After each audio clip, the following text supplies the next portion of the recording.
경기도 지방권에 살고 있는데 저희 지역에는 말도 안 되는 트레이너와 PT샵이나 헬스장이 운영되고 있는데 저는 이 코치님의 운동 교육 방식이나 접근 방식이 맞다고 공감해서 이 코치님 영상도 많이 보고 그런 식으로 공부도 많이 하고 있는데 제가 PT샵을 오픈한다면 경쟁력이 있을까요? 저도 이 부분에 대해서는 이제 공감을 해요.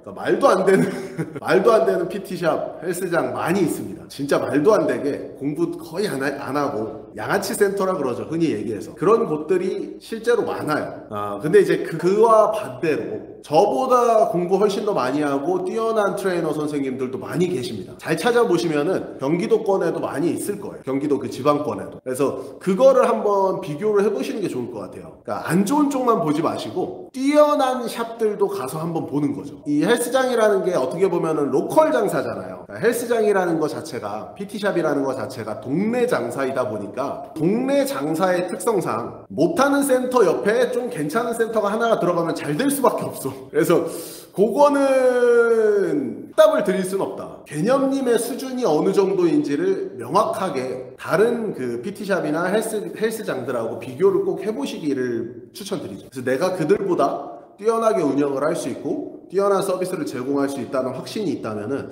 해도 되죠. 나의 도전인 거고 나의 투자잖아요. 근데 이제 좀 좋은 곳도 한 번씩 찾아봐라. 잘하는 곳도 분명히 많이 있거든요. 그 잘하는 곳들도 꼭 찾아보는 거를 먼저 추천을 드릴 것 같아요. 그리고 나서 지르십시오. 최지연님, 아주 가벼운 무게로 팔 운동을 해도 자꾸 어깨가 거상되며 어깨가 불편한데 이유가 무엇일까요? 이게 이제 너무 당연한 거예요. 팔 근육들은 견갑하고 전부 연결이 돼 있습니다. 2두 같은 경우에는 장두, 단두 전부 다 견갑하고 연결이 돼 있고 3두 같은 경우에는 마찬가지로 장두가 견갑하고 연결이 돼 있어요. 그래서 견갑골 자체, 견갑이 불안정하게 돼 있으면, 견갑의 안정성이 떨어져 있으면 팔 운동을 하게 되면은 견갑이 계속 움직이는 형태가 나타나요. 그래서 최지연님 같은 경우에는 이제 견갑 안정화 운동을 먼저 하는 게 훨씬 더 좋다. 견갑 안정화 운동이라는 거는 뭐 이런 플랭크 같은 게 될 수도 있고 사이드 플랭크 같은 게 될 수도 있고 AB 슬라이드 같은 운동이 될 수도 있고 뭐 월 슬라이드, 아주 기초적인 거는 월 슬라이드 같은 운동이 될 수도 있고 푸시업 플러스라 그래서 푸시업 상태에서 이렇게 견갑을 밀어주는 형태의 그런 트레이닝이 될 수도 있고 일부러 보스볼 같은 데 올라가서 엎드려 뻗쳐 하고 있는 것들, 뭐 그런 동작들이 전부 도움이 되거든요. 그래서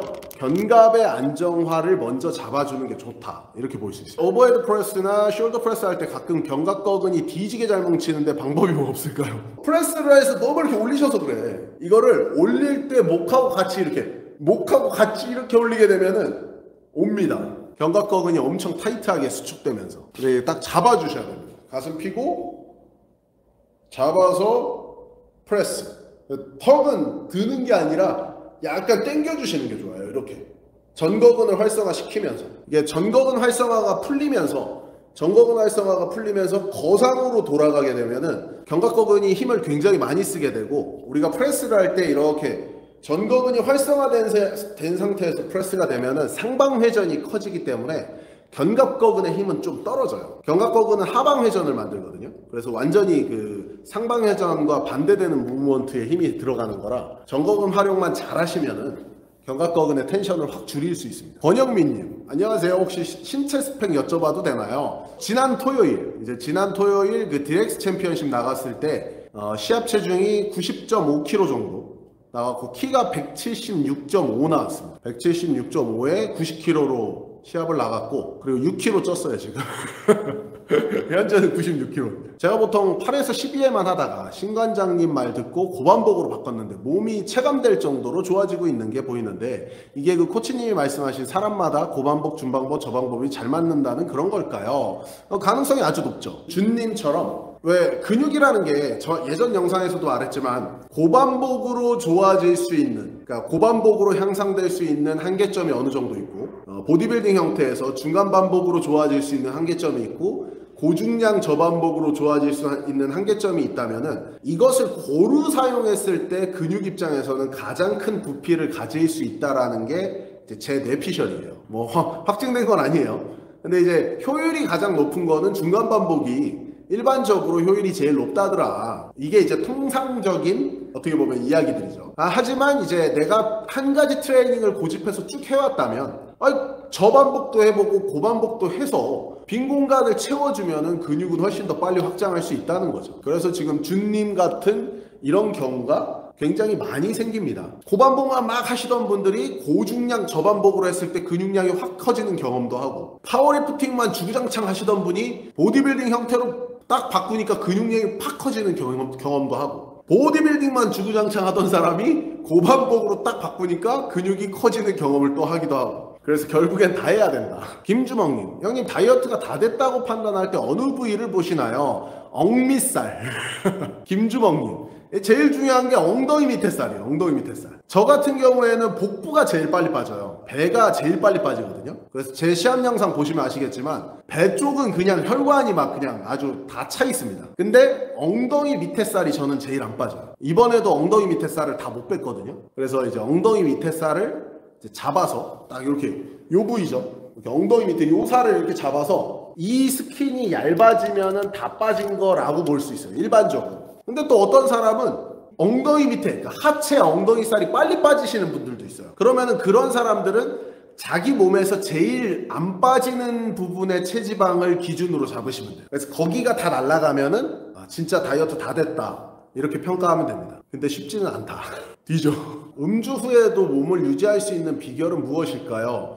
그거는 타고난 재능? 진짜로 유전적으로 간이나 이런 장기들의 능력이 엄청 좋아야지 가능한. 저 같은 경우에는 술 먹으면 한 이틀 동안 정신 못 차리는데, 왜 황철수 선배님 같은 경우에도 술 엄청 드시거든요. 제가 이번에 몽골 갔을 때도 느낀 게 매일매일 술을 드세요. 진짜 막 첫날은 무슨 몽골 기빈들하고 술 드시고, 그 다음에 저희 시합 끝나고 애프터 파티 할 때 술을 드시고, 그 다음날 애프터 파티를 또 했는데 그때도 술을 드시고. 그러니까 황철수 선배님은 맨날 드신 거야, 맨날. 근데 몸이 유지가 되잖아요. 이거는 진짜 이 장기, 간에서 해독 능력, 이게 일반인하고 저는 완전히 다르다고 봐요. 그래서 그것도 뭐 재능이다, 아무나 할 수는 없다, 이렇게 봅니다. 헬스네피셜님, 이 코치님 그냥 그분에 대해 구체적인 강의해 주시면 안 될까요? 그분과 만날 때인지 아닌지, 그분을 꼭 만나야 하는지, 만나면 어떤 장점이 있고 어떤 단점이 있고, 선무당이 설치는 것보다 차라리 누군가 정리해 주시는 게, 구체적인 강의. 요거는 예전에 헬스네피셜님, 크로코다일님이 스테로이드 강의 영상을 만드셨잖아요. 근데 그때 이제 저도 이걸 좀 자세하게 만들어서, 진짜로 좀 이렇게 뭐랄까 안전하게 쓰는 법? 이러면 좀 뭐하지만, 그러니까 진짜로 로이더들이 어떻게 쓰고 있는지 뭐 이런 것들을 좀 영상을 만들어 보려고는 했는데, 생각은 했는데, 이거예요 항상. 그러니까 제가 영상을 만들면은 다 이거야. 이 새끼는 약물을 권한다. 이 새끼는 약물을 권하는 새끼다, 이렇게 얘기가 나와.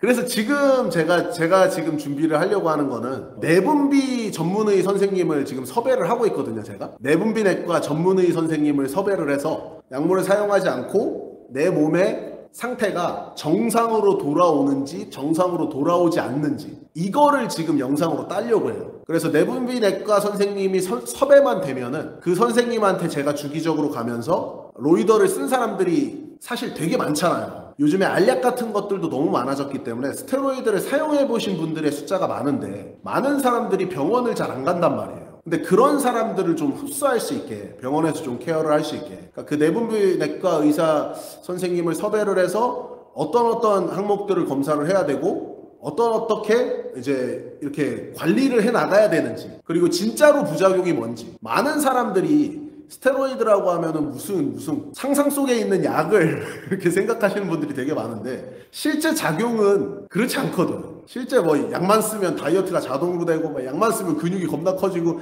절대 이렇지가 않은데, 많은 사람들이 환상을 갖고 있는 거야. 그러니까 그 환상 때문에 약을 써보는 애들의 숫자도 되게 많아요. 운동도 대충 하면서. 근데 그런 애들을 보면은 몸은 안 커져. 몸은 안 커지고 부작용만 생긴단 말이에요. 이런 것들을 그럼 과연 그냥 방치를 해야 되냐? 아니거든. 이거 병원에서 관리하면 그게 훨씬, 병원에서도 이득이죠. 잘 생각해보면은 병원에서도 새로운 비즈니스 모델이 분명히 생기는 거거든요, 이거는. 그래서 이게 좀 더 발전되면 저는 미국처럼 될 수 있다고 봐요. 그래서 말 그대로 스테로이드를 전문적으로 관리하는 의사가 생기면 그분은 떼돈 번다. 제 마인드는 항상 그건데, 근데 이제 그 선생님이 섭외가 돼야지. 이번에 제가 병원 가서도 선생님을 좀 섭외를 하려고 지금 작업을 좀 하려고 하는데 쉽지가 않아. 의사 선생님들도 약간 그 리스크를 안고 가는 거랑 쉽지가 않죠. 그래서 요거는 뭐 장기적으로는 꼭 해보고 싶은 컨텐츠이긴 해요. 그죠? 운동 식단도 안 하면서 보충제만 먹는 거 리스크 때문에 그래요. 그래서 약간 이제 포지션은 이렇게 잡는 거죠. 나는 썼었다. 내 변화를 영상으로 만들고 싶은데 출연해 주실 수 있겠냐. 내 몸 상태, 내 현재 몸 상태와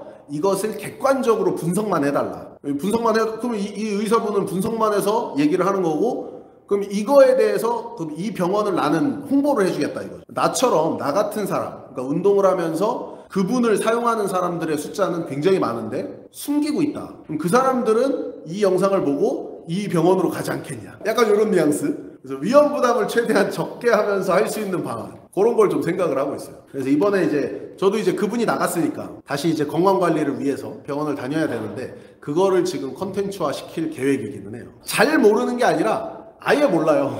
저도 이제 의사 선생님들 항상 만나고는 있지만 아예 모르십니다. 그러니까 그분들이 아시는 거는 그거예요. 그냥 혈액 검사하고 비뇨기 검사하고 저 검사 수치 본 다음에 아예 내분비계 쪽에서도 아예 모르세요.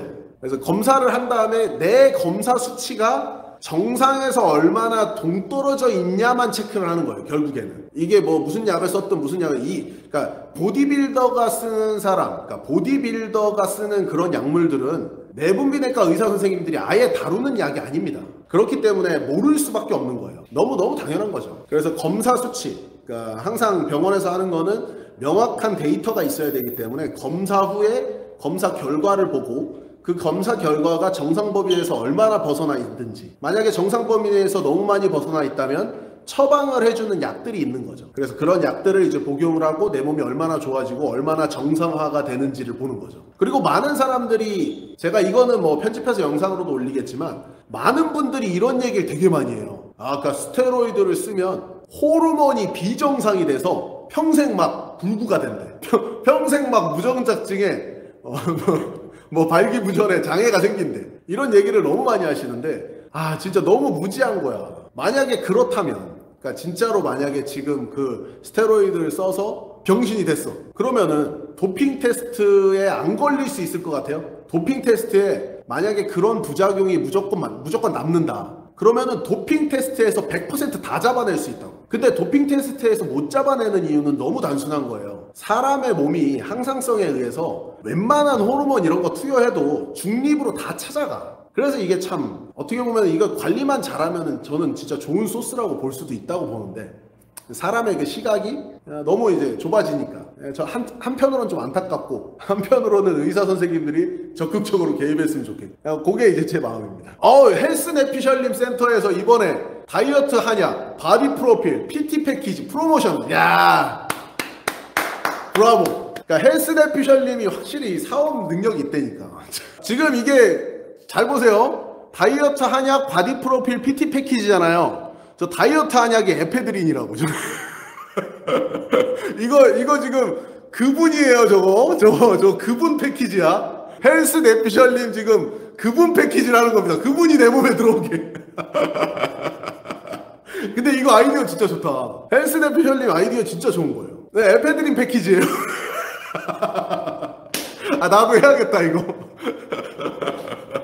에페드린 패키지. 근데 진짜 좋은 거죠. 지방 흡입 다이어트 한약 바디 프로필 패키지. 저런 거 너무 좋은 거야. 근데 이게 미용에서는 되게 중요하거든요. 헬스 내피셜님 진짜 똑똑하신 거야. 나도 한번 이거 조인을 한번 해봐야겠는데? 진짜 아이디어 좋으신데? 이거 진짜 저는 너무 아이디어 좋은 것 같아요. 지방 흡입하고 패키지. 근데 여성분들은 진짜 이미 다이어트 한약을 하도 막 드셔가지고 드신 분들 엄청 많거든. 근데 그래도 이게 에페드린은 내 몸에 내성이 잘 안 생겨. 그래서 저거 에페드린 먹으면서 운동하면은 효과는 분명히 있을 것 같아요. 헬스 내피셜님 확실히 진짜 이 번뜩이시는 아이디어가 있다니까.